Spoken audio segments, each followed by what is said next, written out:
тақдимоти канали ҳоҷи мирзо официал баҳри оромиши қалбҳои шумост. дар канал обуна шавед ва зангулачаро пахш намоед то аз наворҳои мо бохабар бошед. домло, як савол дорам. дар маҳаллаи мо як шахс аст. мо вақте ки аз шумо ва амри маъруф ба ӯ мерасонем, ӯ илми дунё дорад. мегӯяд ҳама ин афсона аст ва саллаллоҳу алайҳи васалламро таҳқир мекунад. оё мо ӯро дашном диҳем ё на?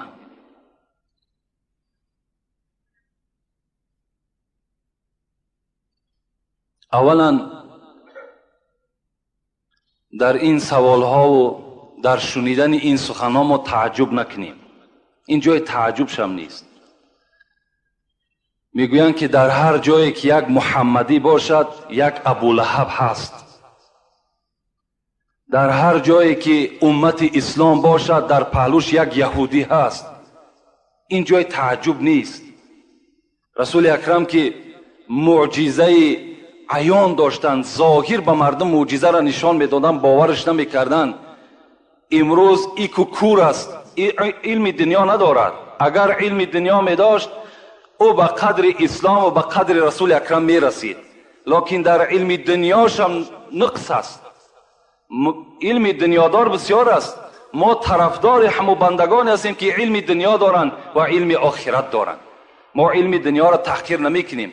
мо худ тарафдор ҳастем ва тамоми ҷавонҳоро мегӯм, то илми дунёро агар шумо нагирен, шумо ба илми ислом кам ошно мешин. аввал инсон бояд илми дунёро пухта бигирад, баъдан албатта чӣ дар баробари ин ба илми ислом чанг бизанад. ман дӯст медорам ки фарзандҳои мусулмони ҳамаи мо ва шумо духтур бошанд, инженер бошанд, коргари мисол суту прокурору милисаву КГБу ва дигар идораҳое ки ҳаст, дар ҳамаи онҳо фарзанди мусулмон кор кунад, мусалмон бошад. ин барои мо ва шумо шараф аст. лекин ин бародаре ки бо ӯ аз амри маъруфу наҳи мункар мерасонад, албатта ман бар шумо як бор дар бораи амри маъруф ва наҳи аз мункар гуфта будам ки шумо амри маъруф ва наҳи аз мункара дар пеши ҳар одам зоҳир накунед.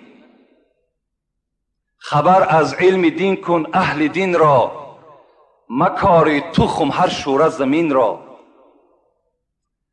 бидонад ташна қадри косаи об, نداند کور قدر نور مهتاب. آخه از علم امر معروف و نهی منکر کسی را خبر بدین که او بر اسلام آشنا باشد، او دوستدار پیغمبر باشد، او تشنه باشد. کور، آدمی کور قدر نور مهتاب از کجا میداند؟ و اونها شما هیچ وقت امر معروف و نهی از منکر نکنین تا وقتی که خدا اگر او را هدایت نکند. لیکن در مسئله دشنام دادن او من بر شما یک حدیثی میگم. رسول اکرم میگوید اذا رأیتم المتواضعین فتوضعوا لهم و اذا رأیتم المتکبرین فتکبروا علیهم. وقتی که شما میبینین یک انسانی که خیلی تواضع دارد، خیلی شکستگی دارد، خیلی شما را احترام میکند، شما هم گفت پیغمبر او را احترام کنید، شما هم او را اعزاز کنید، شما هم او را عزت ببخشین، شما با او گپ‌های خوب بگین. لیکن وقتی میبینین یک آدم تکبری که قرآن شما را دشنام میتد، یک آدم تکبری را میبینین که پیغمبر شما را دشنام میتد، داملای شما را دشنام میتد، مسجد شما را دشنام میتد، شما بی‌واسطه او را دشنام بتین. اون تکبری او چی تکبری است؟ با چی تکبری میکند؟ صد افسوس که او کس چنگ بر کتاب‌های اسلامی نزده است تا که ببیند که اسلام چگونه یک دین مهربان است، یک دینی است که سر به سر نصیحت دارد. رسول اکرم من یک روز در اینجا در باب تکبریش روزی چهارشنبه بود و الله اعلم بعدای عصر ما با مردم دائم صحبت داریم. یک نرمی حضرت بگم. حضرت آفتابی هم این دنیا بدن، آفتابی او دنیا هم هستند. حضرت خداوند در قرآن چنان مدح کرده است، چنان تعریف کرده است، دیگر زبان ما لال است. روزی میگد یک جنگ باید آماده میشد. سرلشکر این جنگ رسول اکرم بود. پیش از آنی که محاربه را با این مثل این دشمن خدا وقتی که اگر سر میکرد، میگد صفها را راست میکرد پیغمبر، صفها را راست میکردن. برای همین است که ما دائم تاکید میکنیم صفهای شما راست باشد. صف اگر راست باشد دل همه ما و شما راست میشود. رسول اکرم صفها را راست کردند و در دست میگه یک تیاق داشتند که با او تیاق میگد هر آدم میگد پس میکرد پیش میکرد، پیش ایست پس ایست گفته با همون تیاق میگد راهنمایی میکرد. به ناگاه میگد یک صحابه، یک آدمی عادیه، میگد از بین میگد با آواز بلند کرد گفت پیغمبری خدا تو در شکم من، گفت با اون چوبی که در دست داری در شکم من زدی، شکم من آزار یافت. رسول اکرم گفت چیکار کنم؟ گفت من هم میخواهم که همون چوبی دست در داری، همون چوبی که در دست داری با همون چوبی تو در شکم تو بزنم. رسول اکرم بین آدمی که خداوند میگد ان الذين يبايعونك انما يبايعون الله، کسی که محمد پیرو می شود، کسی که در محمد بیعت میکند همچنان است که بیعتی در خدا کرده است. هم تضاد تیاق میگد همون چوب در دست همون صحابه داد که میگد از هر جانب آواز شد، ابوبکر از یک جانب، عمر از یک جانب، ای دوستی خدا این کار نکن، این پیغمبر است. لیکن رسول اکرم باشد چی میگفت؟ میگفت در نزد خدا همه ما یک هستیم. و چوبه میگد دراز کرد بر این صحابه و گفت که قصد خودت بگیر. میگد اون صحابه چی گفت؟ گفت در حالتی که چوبه به جانب من دراز کرده پیغمبر این شکم بی من لیچ بود، شکم بیخته لیچ کن. رسول اکرم میگد شکمش لیچ کردن و این چوبه میگه این صحابه گرفت. همه منتظر است که چوب در شکم پیغمبر زده می شود، لیکن این صحابه پیغمبر مطلبش دیگر چیز بود. میگه بزانو زد و چهره خودش میگه در شکم پیغمبر خدا میمالید و بوسه میکرد و گفت که پیغمبر خدا من این شب خواب دیدم که در این جهاد من به شهادت میرسم. از این خاطر من خواستم که آخران ملاقات من بر تو همین خیل صورت بگیرد و این چهره‌ای که در شکم تو من میمالم میدانم که این چهره را دیگر آتش دوزخ کار ندارد. از این خاطر من این عمل بر تو کردم. مطلب ما چی است؟ مطلب ما این است که یک عادی ترین عسکری پیغمبری خدا قصد از پیغمبری خدا میگیرد، لیکن پیغمبری خدا بر او تیار است. تیار است که عادی ترین عسکری و عادی ترین امتی او از رسول اکرم چیکار کند؟ قصد بگیرد. یعنی رسول اکرم تکبری نداشتند. از این خاطر هر کسی که در کجایی که اگر از مردم ما و شما در پهلوی ما و شما قرآن دشنا میتد، پیغمبر دشنا میتد، ما هم حق داریم که او را چی دشنا میتد در جوابش دشنام بتیم. احترام نسبت آدمی خوب میکنیم. ما خداوند در قرآن چی میگه؟ واغلظ علیهم. محمد دیگر بر این کافرها تو دیگر گپی نرم نگو، بدرشتی با همراه اونها صحبت کن.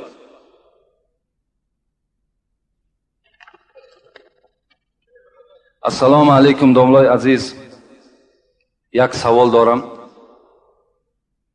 این شم قریب مانند به همین است.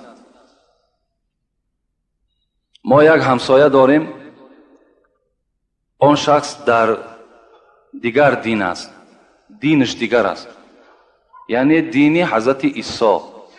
ما با او گفتیم چرا دین اسلام رو نمیگیری؟ او گفت همین دین رو هم آخرتش جنت است. آیا این حقیقت دارد؟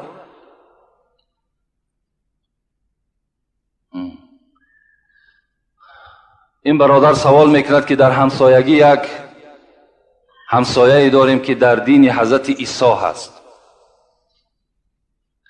با او وقتی که تکلیف میکنیم که چرا دین اسلام قبول نمیکنیم، میگد عاقبت همین دین عیسی هم جنت است. فرقش چی؟ مطلب همین است. ما با همه دینهایی که بود و همه پیغمبرهایی که در قرآن ذکر شده است البته ایمان داریم. با همه دینهایی که بود ایمان داریم. با همه پیغمبرهایی که از حضرت آدم تا رسول اکرم به زمین آمدن به همگی ما ایمان داریم. لکن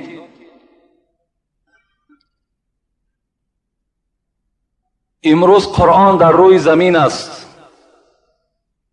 و رسول اکرم آخران پیغمبری هست که در روی زمین فرآمدند و دیگر بعد این پیغمبر نمی شود. ما هم یک جای تعجبش است، یک جای افسوسش است.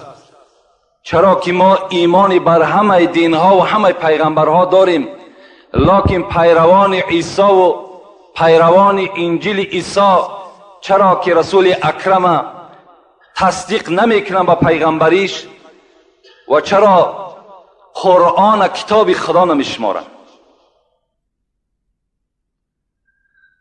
این برادری که گفته است عاقبت دین عیسی هم جنت است، این 100% غلط گفته است.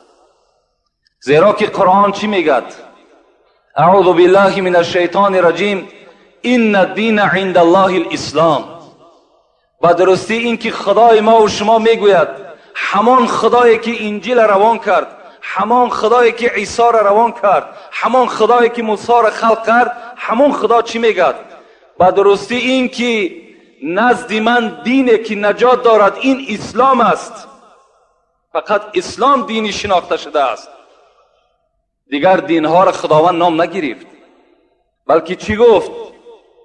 بلکه خداوند بر ما و شما میگد واعتصموا بحبل الله جمیعا ولا تفرقوا. خدا در قرآن میگوید ای تمام مردمی که در دین موسی هستین، در دین عیسی هستین، یا در دین زردوشت که دین زردوشت که کلا باطل است، اگرچه باشه ما ایمان داریم، اگر در قرآن باشد، اگر در صف پیغمبرها باشد ما با او ایمان داریم، لکن باوری دارم که این هم یک دین باطل است. خب خدا خطاب میکند همه شما واعتصموا بحبل الله، شما امروز با چنگ با ریسمان قرآن بزنین، ولا تفرقوا، دیگر در دیگر دینها داخل نشین. مراجعت خدا بر ما و شما همین است. در دیگر جای قرآن سوره آل عمران چی میگوید خدا؟ و ما یبتغی غیر اسلام دینا فلن یقبل منه و هو فی الاخره من الخاسرین. این جنت ما از او شخص او دین را هرگز قبول نمیکنم. لن معنای هرگز میتد، هرگز قبول نمیکنم. و هو فی الاخره من الخاسرین، و مکافات آدمی که در غیر دین اسلام است این زیان در حق جان خود کرده است و او در قیامت نصیب جنت نمی شود. بین از کجا؟ اگرچه امروز حمله های این دین های بیگانه در مردم ما و شما بسیار است، ما و شما احتیاط کنیم، تشنه میمانیم. به خدا قسمی تشنگی ما و شما تشنگی دوره صحابه پیغمبر نیست. اذیت میکشیم، مشقت میبریم، تمام فتنه ها را بالای سر قبول میکنیم، لکن پیروی پیغمبر را از دست نتین و الا شما زیانکار در آخرت میشین. من بر شما همین قدر خاتمه گپ دارم. این بهترین دین است، این بهترین پیروی هست. کسی پیروی عیسی است، کسی پیروی موسی است، هرچی نیکی هم که کند در همین دنیا خداوند نیکیش را جزاش میتد. یعنی او را از او ممکن که مصیبت دور کند، ممکن که یک بیماریش دور کند، لکن فردا او یقینا دوزخ